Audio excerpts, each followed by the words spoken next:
السلام علیکم، میں ہوں عبدالرؤف خان اور آپ دیکھ رہے ہیں 180 سپورٹس چینل۔ ویورز، کرکٹ میں فکسنگ گزشتہ 30 سال سے اس طرح لازم و ملزوم ہوتی جا رہی ہے کہ جو فکسر ہیں یا جن پر کوئی ایلیگیشنز ثابت ہوتے ہیں یا ان کا نام آتا ہے میچ فکسنگ میں، تو یہ بجائے ندامت کے، بجائے بے عزتی کے، شرم کے، اب یہ ایک بڑے فخر کی بات بنتی جا رہی ہے۔ جن جن کے پاکستان میں فکسنگ میں نام آئے یا جن جسٹس کیوم رپورٹ میں جن کے نام آئے،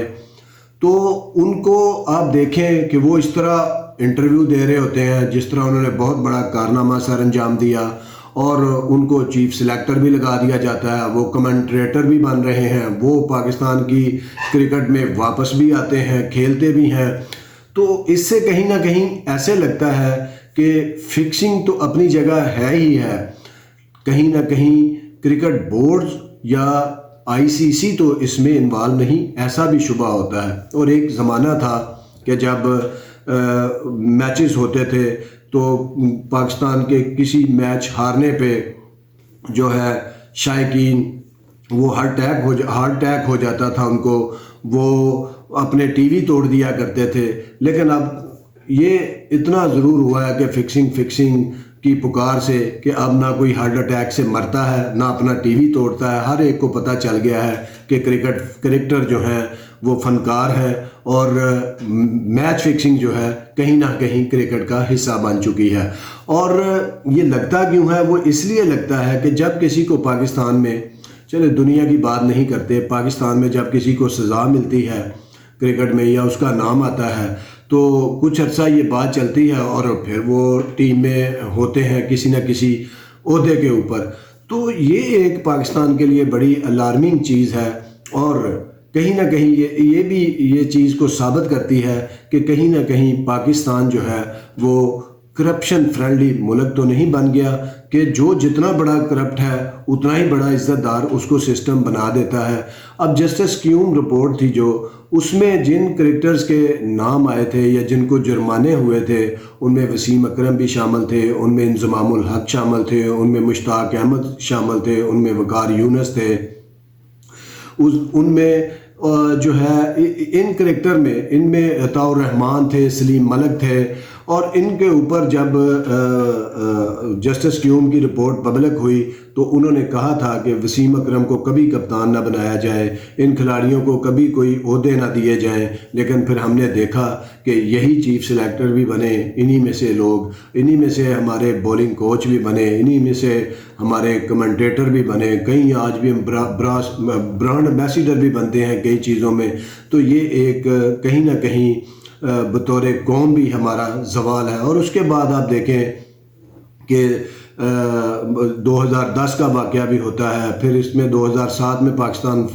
جب آئرلینڈ سے ہار کے ورلڈ کپ میں باہر ہوتا ہے، پھر 2003 کے ورلڈ کپ میں باہر ہوتا ہے، 1999 کے ورلڈ کپ میں۔ اصل میں یہ جو 1992 سے لے کے پاکستان کی پہلی پی ایس ایل تک جو واقعات ہوتے رہے، یہ اسی کا شاخسانہ ہے کہ کہیں نہ کہیں فکسنگ کرنے والے، کروانے والے طاقت سسٹم سے زیادہ مضبوط ہے، اور کہیں نہ کہیں ان کے ہاتھ ایسی جگہوں پہ ملے ہوئے ہیں جو ان کو بار بار ٹیم میں بھی لے آتے ہیں، اور مٹی پاؤ کی پالیسی سے آگے بھی بڑھتے رہتے ہیں، جس سے نقصان یہ ہوا کہ اب پوری قوم جو ہے وہ کرکٹ کو ایک جوا سمجھنا شروع ہو گئی ہے، اور اس پہ کوئی اتنی دلچسپی نہیں لیتے۔ آپ نے دیکھا ہوگا کہ کبھی میچوں پہ ہو کا عالم ہوتا تھا، سیریز کے میچ ہوتے تھے تو لوگ گھروں سے نہیں نکلتے تھے، لیکن آج کچھ ایسا نہیں ہے۔ آج جس کو بھی دیکھو کہتا ہے فکس ہے میچ، چھوڑو برا، کھلاڑی بکے ہوئے ہیں۔ تو یہ ایک بڑی الارمنگ چیز ہے پاکستان کی کرکٹ کے لیے، اور پاکستان کرکٹ بورڈ میں چاہے چیئرمین جیسے بھی آتے ہیں، جس طرح بھی ہوتے ہیں، لیکن جو بھی کوئی سٹانس لیتا ہے اس کے خلاف سخت۔ رمیز راجہ میں 100 برائیاں تھیں، وہ کرکٹ بورڈ کو اچھے طریقے سے نہیں چلا سکے، یا وہ ون مین شو تھے یا جو بھی تھے، لیکن وہ ایک بہت ہی توانا آواز تھے میچ فکسنگ کے خلاف۔ تو کہیں نہ کہیں کرکٹ بورڈ میں زیرو ٹالرنس کہا تو جاتا ہے اس حوالے سے، لیکن عملی طور پہ ایسا دکھائی نہیں دیتا۔ کم از کم کرکٹ بورڈ کو ایسے کرکٹر کی راہ تو بند کرنی چاہیے جنہوں نے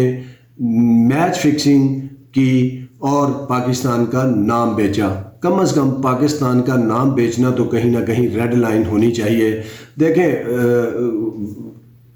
جو ہماری فوج ہے اس کے اندر بھی جو ہے وہ ایک اگر کوئی اس طرح کی چیز ہے کہ جو ریاست کے اوپر آ رہی ہے یا ملک کے اوپر آ رہی ہے تو وہ اپنے اچھے بھلے سولجر کا بھی کورٹ مارشل کر دیتے ہیں جو اس قسم کی ریڈ لائن کراس کرے جس سے پاکستان افیکٹ ہو رہا ہو. لیکن ہم کرکٹ میں پاکستان کی کوئی پرواہ نہیں کرتے. اور کم از کم ہمیں پاکستان کو بیچنے والوں کا تو محاسبہ کرنا چاہیے. ان کی تو راہ کرکٹ کے اندر بند کرنی چاہیے, نہ کہ وہ انٹرویو دیتے پھریں, وہ مہاتما بنے ہوں کرکٹ کے اور لوگ ان کے انٹرویو لے رہے ہیں, چھپ رہے ہیں اور ان کی باتوں کو بڑی اہمیت دی جا رہی ہے, ان کو ٹیم میں واپس لایا جا رہا ہے. شاید کمزور چیئرمین اس طرح کرتے ہیں کیونکہ ان کو اپنا پتہ نہیں ہوتا, اور یا ان کو اپنا پتہ ہوتا ہے کہ ہم کیسے ہیں, ہم میں کون سی قابلیت ہے جو آگے انہوں نے میچ فکسنگ کر لی ہے. تو خدا کے لیے کم از کم پاکستان کا اس طرح کا سسٹم ہونا چاہیے کہ پاکستان کی کرکٹ کو اور پاکستان کے نام کو بیچنے والے کم از کم کبھی کرکٹ ٹیم میں نہیں آنے چاہیے اور ان کا راستہ روکا جانا چاہیے, چاہے وہ بہت بڑا کرکٹر ہو. چاہے دیکھیں وسیم اکرم پہ ایلیگیشن لگے, انضمام پہ لگے, یہ بہت بڑے کرکٹر ہیں, لیکن اگر یہ پاکستان سے بڑے ہیں تو پھر یہ اللہ ہی حافظ ہے. اگر یہ سسٹم سے بڑے ہیں, کرکٹ سے بڑے ہیں تو پھر اللہ ہی حافظ ہے. تو اگر پی سی بی ان کا راستہ نہیں روکتا یا اس کو برا نہیں جانتا, یا جیسے نجم سیٹھی جب آئے تھے تو کہہ رہے تھے کہ یار یہ کرپشن کچھ آگے بڑھیں, یہ کیا چیز ہے, میں ان چیزوں میں پڑھتا, تو کہیں نہ کہیں اس کا یہ مطلب ہوتا ہے کہ آپ اس کرپشن کی آبیاری کرنے والوں میں سے ایک ہیں, یا آپ نہیں چاہتے کہ کرکٹ کا یہ چور دروازہ یا کرکٹ کی یہ کرپشن کم از کم میچ فکسنگ والا باب تو بند ہونا چاہیے. اور کبھی بھی ایسے کرکٹر کو آپ کو مین سٹریم میں, مینجمنٹ کی میں یا ٹیم میں نہیں لینا چاہیے جنہوں نے اس ملک کو بیچا. اور دوسرا, اگر آپ ایسا کرنا ہی چاہتے ہیں کہ ان کو لینا چاہتے ہیں, ان کے لیے کوئی رول رکھنا چاہتے ہیں, تو پھر خدارہ کرکٹ بورڈ کے اندر کوئی ڈائریکٹر میچ فکسنگ کا عہدہ کریٹ کر لیں, اور وہ پھر جو جتنے پاکستان میں بک پہ میچ چلاتے ہیں وہ ان کو ہولڈ کریں, ان کو ٹریننگ دیں, ان کو بتائیں کہ کس طرح میچ فکسنگ ہوتی ہے. تو یہ ایک پاکستان کی کرکٹ کے ساتھ بدقسمتی ہے کہ ایسے لوگوں کا راستہ نہیں روکا جاتا بلکہ ان کو ہیرو بنا کے پیش کیا جاتا ہے, اور آئے روز ان کے انٹرویو, ان کی چیزیں, ان کو ٹیم میں لینے کی باتیں ہو رہی ہوتی ہیں. تو یہ پاکستان کرکٹ کے ساتھ جو کھلواڑ ہے, مذاق ہے, یہ بند ہونا چاہیے. اور کہیں نہ کہیں پی سی بی کو اس کے لیے ایک جو پارلیمنٹ کو بھی قانون سازی کرنی چاہیے کہ ایسے کرکٹر جتنا مرضی بڑا ہو اس کا راستہ رکنا چاہیے. ایسا نہیں ہونا چاہیے کہ وہ کہیں سے 2 کروڑ کما کے کروڑ کسی کو دے کے تو ٹیم میں آئے یا مینجمنٹ میں آئے. تو یہ سلسلہ بند ہونا چاہیے تاکہ جو کرکٹ کے اوپر چھائے شکوک و شبہات ہیں پاکستان کی کرکٹ کے اوپر وہ ختم ہو سکیں. اس کے اوپر بہت سے کرکٹر پہلے بھی بولتے رہے ہیں. عامر سہیل بڑا بولے ہیں, عاقب جاوید بہت بولے ہیں, راشد لطیف اس کے اوپر بہت بولے ہیں. اب تو وہ بول کے بھی تھک گئے ہیں کیونکہ ہوتا کچھ نہیں ہے, الٹا جو بولنے والا ہے وہی برا بن جاتا ہے. تو یہ چیزیں جو ہے بند ہونی چاہیے. اور دیکھیں پاکستان کی کرکٹ میں یہ بھی بدقسمتی ہوتی رہی ہے کہ کھلاڑیوں سے کمرے کے اندر قرآن مجید اٹھوایا جاتا رہا ہے کہ خدا کے لیے آپ قرآن پہ ہاتھ رکھیں کہ آپ نے میچ تو نہیں بیچا ہوا, آپ نے میچ فکس تو نہیں کیا ہوا. تو یہ بھی حال ہماری کرکٹ کا رہا ہے. اور آج شائقین جو ہیں ان کو بہت زیادہ یہ اعتماد دلوانے کی ضرورت ہے, جو ہر شائقین یہ سمجھتا ہے کہ ہر میچ فکس ہوتا ہے, آئی سی سی بھی اس میں ملی ہوئی ہے, پی سی بی بھی اس میں ملا ہوا ہے. تو کم از کم اپنے اس جیسر سے کہ ایسے کھلاڑیوں کا راستہ اب روکے, مینجمنٹ میں بھی اور ٹیم کے اندر بھی اور کرکٹ اکیڈمیوں کے اندر بھی, جنہوں نے کم از کم پاکستان کو بیچا ہے. اور اگر آپ پاکستان بیچنے والوں کی بھی فیور کریں گے تو پھر یہ ایک ایسی ریڈ لائن ہے جو میں سمجھتا ہوں کہ بڑی الارمنگ ہے, نہ صرف کرکٹ کے لیے بلکہ محب وطنی کے لیے بھی اور پاکستان کی ساکھ کے لیے بھی دنیا میں.